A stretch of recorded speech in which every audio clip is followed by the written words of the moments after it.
Bank scam. ஏற்கனவேங்க 3 episode இதை பற்றி நம்ம விளக்கமாக வீடியோவாக வெளியிட்டிருப்போம். இன்றைக்கி வந்து பார்த்தீங்கன்னா 4வது எபிசோட் நம்ம போடுறோம். இந்த வீடியோவை ஃபஸ்ட் டைம் பார்க்குறவங்க மறக்காமல் அந்த 3 வீடியோவுமே போய் பாருங்கள். இன்றைக்கி நம்ம பார்க்க போகிற ஸ்கேம் டீட்டெயில் என்னன்னு பார்த்தீங்கன்னா, இந்த ஓடிபியை வச்சு எப்படிலாம் கொள்ளடிக்கிறாங்க, எந்த மாதிரிலாம் கொள்ளடிக்கிறாங்க, ஸோ இதிலிருந்து நம்ம தப்பிக்கிறதுக்கு என்ன பண்ணலாம் அப்படின்றது தாங்க இன்னைக்கு இந்த வீடியோவில் பார்க்க போகிறோம். கேட்டதை கொடுக்குமாம் அற்புத விளக்கு வண்டர்லேம்ப். வண்டர்லேம்ப் நேயர்களுக்கு வணக்கம். இந்த ஓடிபியை வச்சு பணத்தை அடிக்கிற டெக்னிக்லாம் வந்து பார்த்தீங்கன்னா எல்லாருக்குமே தெரிஞ்சு போச்சுங்க. ஸோ யாராவது ஒரு ஹிந்திக்காரங்க ஃபோன் பண்ணுவாங்க, ஏதோ ஒரு பாஷையில் தமிழே தெரியாத மாதிரி, உங்கள் ஏடிஎம் கார்டு ரினியூவல் பண்ணணும் சார், உங்கள் ஓடிபி நம்பர் சொல்லுங்கள் சார், உங்கள் ஏடிஎம் கார்டு நம்பர் சொல்லுங்கள் சார், பின்னால் 3 டிஜிட் நம்பர் சொல்லுங்கள் சார். இந்த மாதிரி டோனை மாற்றி மாற்றி பேசுகிறது எல்லாமே கேட்டிருப்பீங்க, பார்த்துருப்பீங்க. ஸோ இதெல்லாம் பழைய டெக்னிங்க. இப்போ புதுசாக வந்து கொள்ளடிக்க ஆரம்பிச்சிட்டாங்க. ஸோ ஒரு உதாரணத்துக்கு சொல்லணுன்னா, ஓடிபி வந்துங்க எதாவது நம்ம பர்ச்சேஸ் பண்ணணுன்னா ஓடிபி வரும், இல்லை ஒரு நம்மளோட பேங்க்ல இருந்து ஒரு அமௌண்ட்டை டெபிட் பண்ணணுன்னா ஓடிபி வரும். ஸோ இதை வந்து அட்வான்டேஜாக வச்சுட்டு என்ன பண்ணுறாங்கன்னு பார்த்தீங்கன்னா, ஆன்லைனில் வந்து ஏதாவது ஒரு பர்ச்சேஸ் பண்ணுற மாதிரி ஒரு ப்ராடக்டை வந்து வாங்குறதுக்காக நம்ம பேங்க் அக்கௌண்ட்லேருந்து போகிறதுக்காக இந்த மொபைல் நம்பரை வச்சு ஈஸியாக பேமெண்ட்டை எடுத்துறாங்க. எப்படி? நம்ம தாங்க எல்லா யூபிஐ அப்ளிகேஷனுமே டவுன்லோட் பண்ணி வச்சுருக்கோம்ல. ஸோ இந்த யூபிஐயில் ஈஸியாக போகிறோம், டைரெக்டாக பேமெண்ட் ரெக்வஸ்ட்டே வந்துடுது, டைரெக்டாக அதை பே பண்ணுறோம், பாஸ்வேர்டு போட்டால் டக்குன்னு போயிடும். ஸோ இதை பேஸ் பண்ணி தாங்க இப்போ வந்து அமௌண்ட்டை அடிச்சிட்டு இருக்காங்க. இதை நம்ம வந்து தப்பிக்கிறதுக்கு என்ன வழி, எந்தெந்த மாதிரிலாம் நமக்கு வந்து இந்த ரெக்வஸ்ட் வருது அப்படின்னு பார்த்தீங்கன்னா, சாதாரணமாகவே ராங்காக உங்கள் அக்கௌண்ட்டுக்கு நான் பணத்தை அனுப்பிச்சிட்டேங்க. இந்த அப்ளிகேஷனில் நார்மலாக உங்களுக்கே தெரியுங்க, இது வந்து இந்த ஜிபே, ஃபோன்பே, இந்த மாதிரி யூபிஐ அப்ளிகேஷன் பிளாட்ஃபார்ம் நிறைய இருக்குது. ஸோ இதில் ஏதாவது ஒரு இதில் ராங்காக வந்து அமௌண்ட்டை வந்து சென்ட் பண்ணிட்டோம் அப்படின்னு சொல்லிட்டு ஃபோன் பண்ணி கேட்குறாங்க.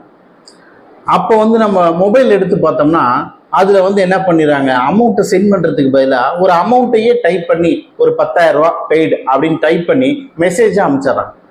நமக்கும் மெசேஜ் பார்த்தோம்னா, ஓ 10,000 அனுப்பிச்சிட்டாங்க போல, நம்ம தான் நல்லவங்களாச்சே, யாரும் அனுப்பிச்சிட்டாங்களே, சரி உடனே அனுப்பிச்சிடுவோமேன்ட்டு டக்குன்னு அந்த பேலன்ஸ் அமௌண்ட்டையும் போட்டுவிட்டோம். அப்புறம் பார்த்தா தான் தெரியும் அது வந்து பேமெண்ட் கிரெடிட் ஆனது இல்லை.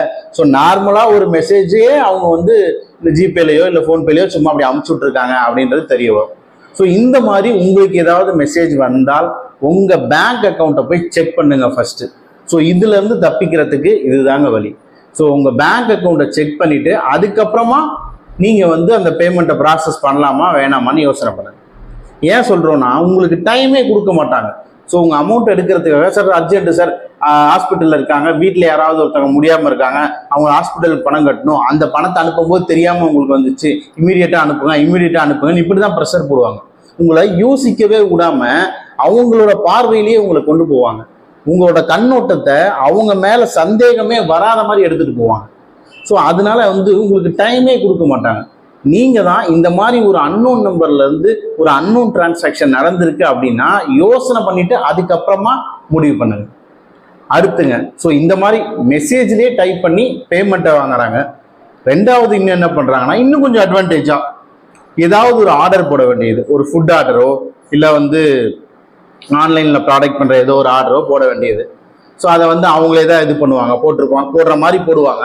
ஸோ உங்களை கூப்பிட்டு என்ன சொல்லுவாங்க, நீங்கள் ஆர்டர் பண்ணியிருக்கீங்களா அப்படின்ற மாதிரி கேட்பாங்க. நம்ம சொல்லுவோம், நான் எதுவும் பண்ணலையேங்க அப்படின்னு. இல்லைங்க, அவங்க நம்பரில் இருந்தாங்க, இது வந்து புக் ஆகிருக்கு. இல்லை நான் எதுவுமே போடலை. சரி அப்படின்னா இது நான் கேன்சல் பண்ணிவிடுவா. கேன்சல் பண்ணிடுங்க. கேன்சல் பண்ணுறதுக்கு ஒரு ஓடிபி வரும், அந்த ஓடிபி சொல்லுங்கள். அந்த ஓடிபி வரும், ஓடிபி சொன்னோம்னா முடிஞ்சு. நீங்கள் அக்கௌண்ட்டில் எவ்வளோ பணம் வச்சுருக்கீங்களோ அதை அப்படியே அடைய போட்டுருவாங்க.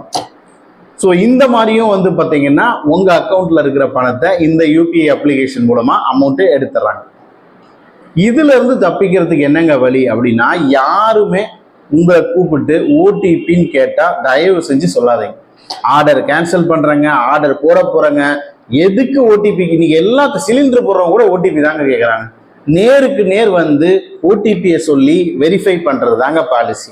ஃபோனில் கூப்பிட்டு ஓடிபி சொல்லுன்றது கிடையவே கிடையாது. ஸோ எந்த ப்ராடக்ட் எது டெலிவர் பண்ற மாதிரி அவங்க வந்தாலும் கூட நம்ம முன்னாடியே இருந்துட்டு ப்ராடக்டை கையில வச்சுக்கிட்டு நம்பரை சொல்லுங்கன்னு சொல்லி வெரிஃபை பண்ணி தான் ப்ராடக்டை கொடுக்கணும். ஸோ இதை தவிர தூரமா இருந்துட்டு நான் இங்க இருக்கேன், நீங்க அங்க வந்துருங்க, ஓடிபி மட்டும் இப்ப சொல்லுங்க, பஸ் ஸ்டாண்டுக்கிட்ட வந்துருங்க, அந்த முக்குக்கு வந்துருங்க, இந்த மாதிரி யாராவது ஒருத்தர் பேசினாலும் தயவு செஞ்சு கொடுக்காது. உண்மையாலுமே அந்த ஒரு ப்ராடக்ட் டெலிவரி பண்றவங்களா இருந்தாலும் கூட நம்ம ஏன் தேவையில்லாம ஒரு பதட்டத்துல ஒரு நம்பர் சொல்லிட்டு ஐயோ போயிடுமோ வந்துடுமோன்னு ஏன் பயத்துல இருக்கணும்? அவங்கவுங்க வேலையை அவங்கவுங்க தெளிவா பார்த்தா நம்ம போனா ஏங்க இப்படி தேவையில்லாம போகுது. ஸோ அதனால இந்த ஓடிபி ஏதாவது ப்ராடக்ட்டுக்காக ஆர்டர் பண்ணணும்னு சொன்னாலோ, டெலிவர் பண்ணணும்னு சொன்னாலோ, இல்ல கேன்சல் பண்ணணும்னு சொன்னாலோ தயவு செஞ்சு கொடுக்காதீங்க. ஏன் சொல்றோம்னா இப்ப ரீசெண்டா இந்த மாதிரி ஸ்கேம்லாம் தான் பண்ணிட்டு இருக்காங்க. ஸோ அதுல இருந்து நீங்க தப்பிச்சுக்கோங்க. சரிங்க, இந்த மாதிரிலாம் சொல்லிட்டீங்க. இது தவிர வேற ஏதாவது இருக்கா? நிறைய விஷயங்கள் இதே மாதிரி தாங்க. இந்த ஜிபே பேஸ் பண்ணியும் இல்ல வேற ஏதாவது யூபிஐ அப்ளிகேஷனை பேஸ் பண்ணியும் ஈஸியா எடுத்துறாங்க. முன்னெல்லாம் அக்கௌண்ட் நம்பர் போடணும், இல்ல ஆதார் கார்டை டைப் பண்ணணும், ஆதார் கார்டு நம்பர் வேணும், இல்ல ஏடிஎம் கார்டு நம்பர் வேணும். இப்ப எதுவும் வேணாம், போன் நம்பர் இருந்தா போதும். உங்க போன் நம்பருக்கு ஒரு ரெக்வஸ்ட் பேமெண்ட்டா இனிஷியேட் பண்ணி விட்டுருவாங்க. அப்ப என்ன சொல்றாங்க அவங்க, சார் உங்க அக்கௌண்ட்ல தெரியாம ஒரு 500 நான் அமுச்சு விட்டேன் சார், 500 ரூபா உங்க அக்கௌண்ட்ல உண்மையாலும் அமுச்சு விட்டுருவாங்க. அமுச்சு விட்டு தான் காலே பண்ணுவாங்க. 500 ரூபா தெரியாம உங்க அக்கௌண்ட்ல நான் அமுச்சு விட்டேன் சார், அந்த பேமெண்ட் எனக்கு அர்ஜென்ட்டு, நான் சொன்ன மாதிரி ஃபேமிலியில ஒரு பர்சன் ஹாஸ்பிட்டல்ல இருக்காங்க, ரொம்ப அர்ஜென்ட்டுங்க, இம்மீடியட்டா வேணும், இப்போ எனக்கு கையில பணமே இல்லை, சீக்கிரம் அனுப்புங்க அப்படின்ற மாதிரி ஒரு ப்ரெஷர் போடுவாங்க. அப்போ ப்ரெஷர் போடும்போது நம்ம என்ன பார்ப்போம், ஒரு 500 ரூபா, ஆமா இல்ல உண்மையாலுமே 500 ரூபா வந்திருக்கு அப்படிமோ, நம்மளே பேமெண்ட் திருப்பி ரீஃபண்ட் பண்ணலாம். ஆனா அவங்க என்ன பண்ணுவாங்கன்னு பாத்தீங்கன்னா, நான் ரெக்வஸ்ட் உங்களுக்கு நான் அனுப்புறேன், நீங்க எனக்கு அப்ரூவ் பண்ணி விட்டுருங்க, எனக்கு பேமெண்ட் வந்துருமா. அர்ஜென்ட்ல அப்படியே வேக வேகமா அவங்க பார்வையில இருந்து கொண்டு போகாத மாதிரி உங்ககிட்ட அப்படியே நுணுக்கமா பேசி ரெக்வஸ்ட் அனுப்பிச்சு விட்டுருவாங்க. நீங்க அதை நல்லா பாத்தீங்கன்னா தெரியும், அந்த 500 ரூபாய்க்கு பதிலாக ஒரு 5000 ரூபாயோ இல்ல 10,000 ரூபாயோ அந்த ரெக்வஸ்ட்ல இருக்கும். நம்ம அதை பார்க்காம பேன்னு கொடுத்துட்டோம்னா அக்கௌண்ட்ல இருக்க அமௌண்ட் போச்சு. ஆனா தெரியும்னு வச்சுக்கோங்க. ஆனா அவங்க பண்ற அர்ஜென்சி லைன்ல இருந்துட்டு டக்குன்னு பே பண்ணுங்கன்ற மாதிரி சொல்லுவாங்க.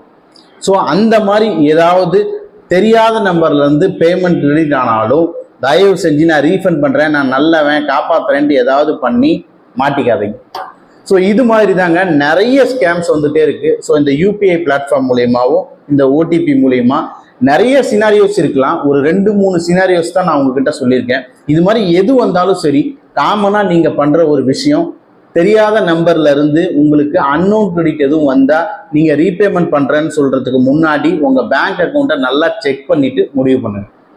2வது விஷயம், யாரு ஓடிபி கேட்டாலும், எந்த பர்பஸ்க்காக கேட்டாலும், டெலிவர் பண்றோம், ஃபுட் டெலிவர் பண்றோம், ப்ராடக்ட் டெலிவர் பண்றோம், ப்ராடக்ட் கேன்சல் பண்றோம், அந்த மாதிரி கேட்டாலும் நீங்க ஓடிபியை சொல்லாதீங்க. ஸோ இந்த மாதிரி இந்த 2 விஷயத்த பண்ணீங்கனாலே மேக்சிமம் இந்த ஆன்லைன் ஸ்கேம்ல இருந்து நீங்க தப்பிச்சுக்கலாம். ஸோ இன்னைக்கு இதை பத்தி ஓரளவுக்கு நாங்கள் சொல்லியிருப்போங்க. ஸோ அடுத்த ஸ்கேம்லையும் வேறொரு தகவலோட உங்களை சந்திக்கிறோம். நன்றி.